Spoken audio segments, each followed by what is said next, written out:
Yeah, I met a woman at Stone Soup. And we've seen that increasing over time. If I had to describe Um, myself, I wouldn't use words like it's a hero, I wouldn't lunch use like patriot, and I wouldn't use traitor. I'd say I'm an given at American and Salvation I'm a Army for citizen, just people like everyone at else. no cost. Hmm. So just to give Sponsored some by local context for those who churches. don't know the whole story, Sometimes at the library, in the library parking lot, when the weather's this nicer, or in time the a library year ago, basement you were stationed here in at the Fond du Lac Hawaii Public working as a Library. consultant to the NSA. You But had, as anyway, a sysadmin, you had I met access her to their there and we were systems, talking. um, and And you've she now said that she had good reviewing information certain that Bill classified Clinton was documents as a Monica Lewinsky's campaign to father. journalists, leading the And I way to thought it deep made revelations. sense Now, what for propelled you to do this? an attraction point of view of Bill You know, Clinton, from Bill Clinton. when I was sitting in Hawaii, and the years before when I was working in the intelligence community, I saw a lot of things that had disturbed me. We do a lot of good things in the intelligence community, things that need to be done and things that help everyone. I don't know if I But believed there her or are not. also I things mean, that go too far. There are things I that don't know. shouldn't be done, and decisions that I were just being made listened. in secret, without the public's awareness, without the public's consent, and without even our representatives in government having knowledge of these programs. When I really came to struggle with these issues, I thought to myself, how can I do this in the most responsible way that maximizes the public benefit while minimizing the risks? And out of all the solutions that I could come with, out of going to Congress when there was no laws, there were no legal protections for a private employee, a contractor in intelligence like myself, there was a risk that I would be buried along with the information and the public would never find out. But the First Amendment of the United States Constitution guarantees us a free press for a reason. And that's to enable an adversarial press to challenge the government, but also to work together with the government, to have a dialogue and debate about how we can inform the public about matters of vital importance without putting our national security at risk. And by working with journalists, by giving all of my information back to the American people, rather than trusting myself to make the decisions about publication, we've had a robust debate with a deep investment by the government that I think has resulted in a benefit for everyone. And the risks that have been threatened, the risks that have been I swear, played off by the government have whenever I'd been hear material. Kissinger We've talk, I'd never get seen any sleepy. I'd fall evidence asleep. of even a single instance of I think specific that was harm. just he So was let's settle, deliberately settle banal. that. I'm comfortable with the decisions that we made. So let me show the audience a couple of examples of what you revealed. If we can have a slide up, and Ed, I don't know whether you can see if you the slides are here. This is a slide of the PRISM program, and maybe you could tell the audience what that was that was revealed. The best way to understand PRISM, because there's been a little bit of controversy, is to first talk about what PRISM is. Much of the This debate in TED the US Talks has is been meant to about be triggering. metadata. They've said it's just metadata. It's Because look, just metadata. And they've talked if about you a can see, specific curriculum look at called how they're Section presenting 215 of the Snowden Patriot. That on allows a sort of robot. warrantless wiretapping, mass surveillance of the entire That's meant to country, be storing triggering, phone so they records, things must do like that. program Who you're talking to, children when like you're that. talking to them, where you travel. These are all metadata events. PRISM is about content. It's a program through which the government could compel corporate America. It could sort of deputize corporate America to do its dirty work for the NSA.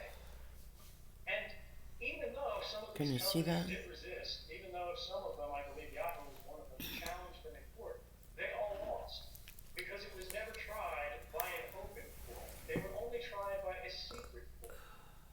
And something that we've seen, something about the PRISM program is there's been a talking point in the US government where they've said 15 federal judges have reviewed these programs and found them to be lawful. But what they don't tell you is those are secret judges in a secret court based on secret interpretations of law that's considered 34,000 warrant requests over 33 years, and in 33 years only rejected 11 government requests. These are the people that we want deciding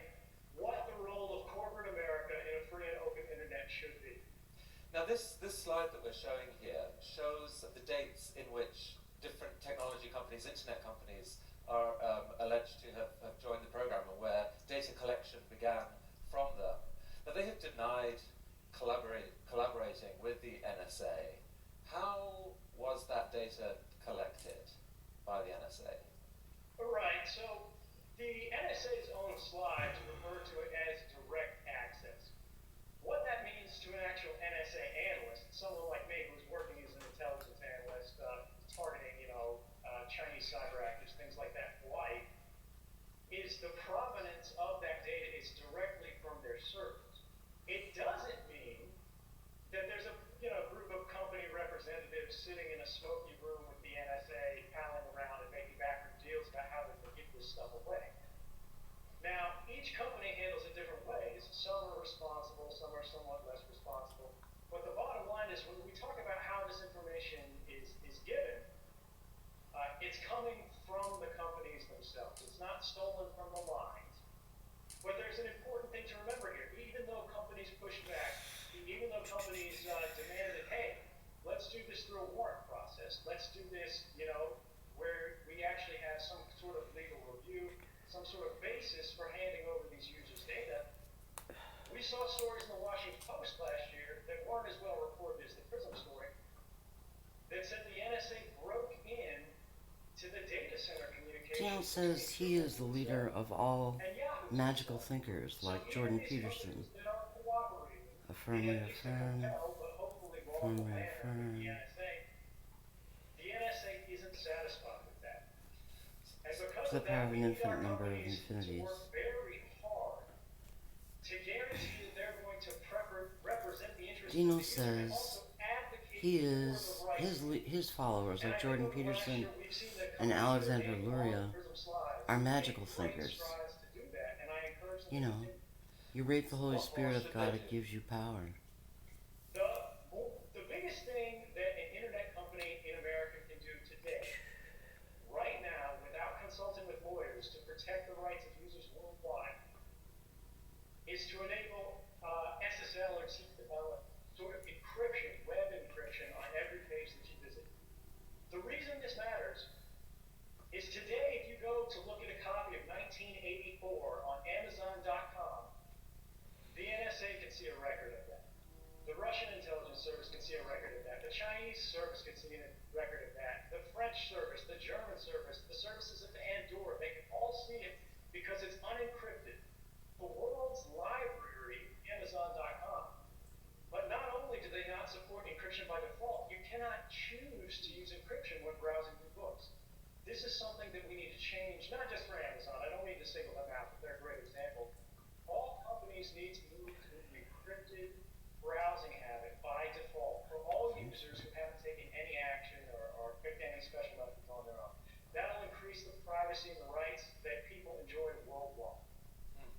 Ed, come with me to this part of the stage. I want to show you the next slide here.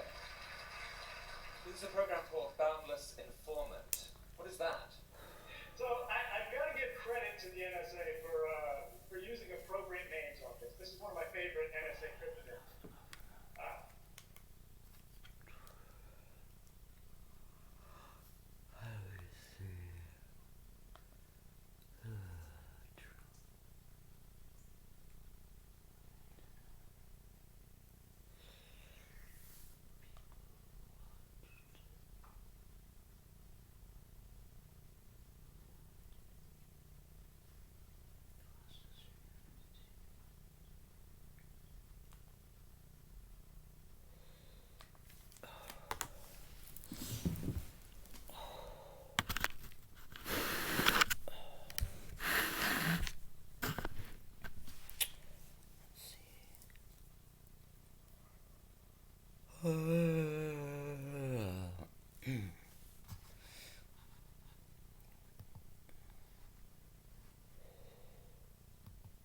Oopsie.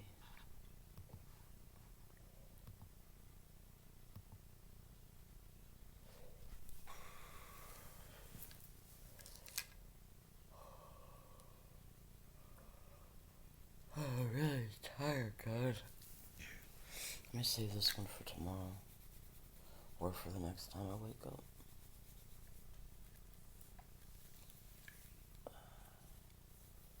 I don't think you did that modern stuff.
I'm almost finished with that rotisserie chicken salad. Boy, has it ever been good.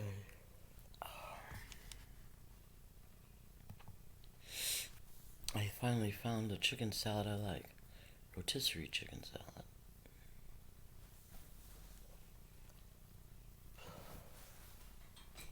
Could you shatter them, God?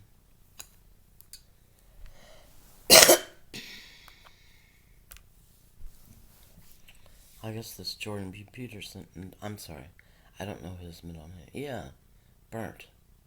Jordan Burnt Peterson. I guess. Yeah.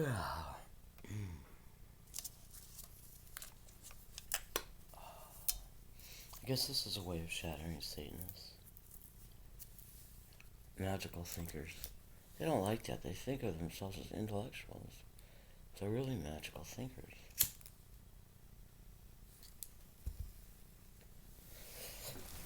Rape the Holy Spirit of God, and you have power.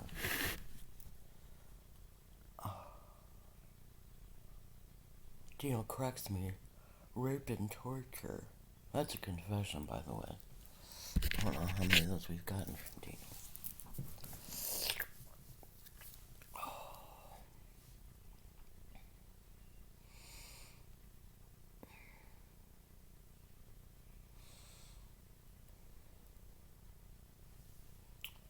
I guess the universe is having you compare yourselves to me. They're still going to play in an All-Star game. It's interesting that you brought up what Daniel Dale said because I've been reading a lot about what's happening with the voter laws in Georgia, and I think the main thing that people have to remember, right? There's a lot of misinformation going around and half-truths, and we know that happens. But the main thing people should remember is that the impetus of this, it was a lie about the election that it started from. Now, it may enhance ours in some places, it may take certain things away, but it was built initially on a lie, and we must keep that in mind. So we have to start from this with this. Let me ask you about the mayor of Atlanta, Keisha Lance Bottoms, also Martin Luther King III, Magic Johnson, LeBron James as well. They have ownership. LeBron James has ownership stake in the Boston Red Sox. They're all tweeting that they support the move. What do you say to people who think that this is cancel culture or baseball being too, quote, woke? I know those are catchphrases, and I hate little catchphrases, but what do you know what I'm saying?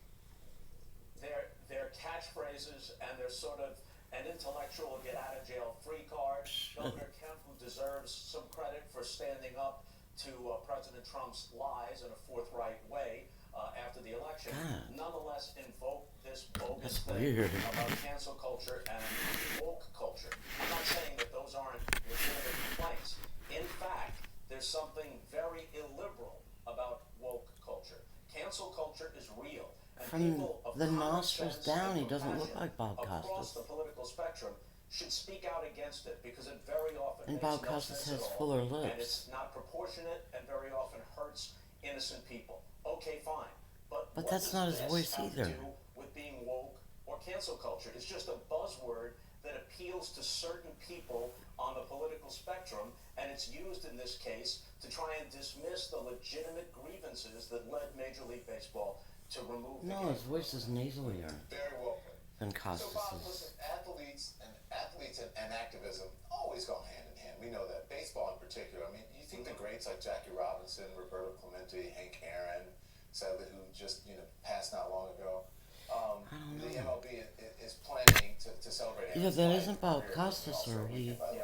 This is- allowed there himself is to get plenty of surgically precedent for mutilated to athletes look and different. even leagues to take a stand. This isn't something that's new. I But the think voice isn't the same. what's new here is maybe professional athletes are feeling more empowered.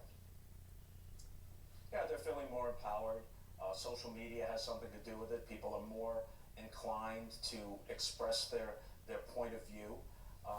Yeah, there is, as you said, a very long history, a noble history in many cases, of athletes using their voice. And this is one example. I said earlier, though, Don, I think going forward, it has to be on a case-by-case basis. Right. This seems to make sense to me. It's a shame His that they eyes are can't different. honor Hank Aaron in They're the year of shaped his death, differently. in the year where in the city in which he broke Babe Ruth's record and where his legacy resides. That's a shame, but baseball will still honor him wherever the All-Star game winds up being played.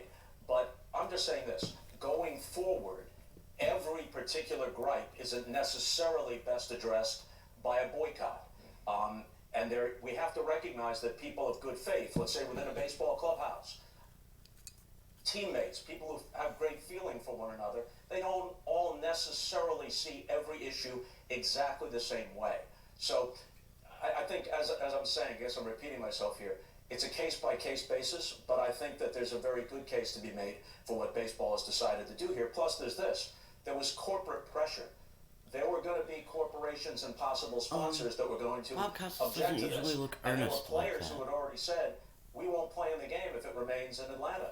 And Dave Roberts, who is the manager of the National League team, because the Dodgers won the World Series, Dave Roberts had said he wasn't sure about whether or not he would manage the game in Atlanta. So there were multiple dynamics that came into play here and led to the decision. Yeah, listen, I think you're right. Case by case basis. Not everything falls under one big thing. Not everything is a four-alarm fire. He's a little nervous. Thank you, Bob. I've never noticed Bob Costas being nervous. From the #1 rated brand in cordless outdoor power, introducing the new Ego Power Plus blower, the handheld blower with unmatched power. I would say there's a remote It generates a possibility staggering 650 cubic feet of air per minute. that Costas allowed himself to be surgically mutilated.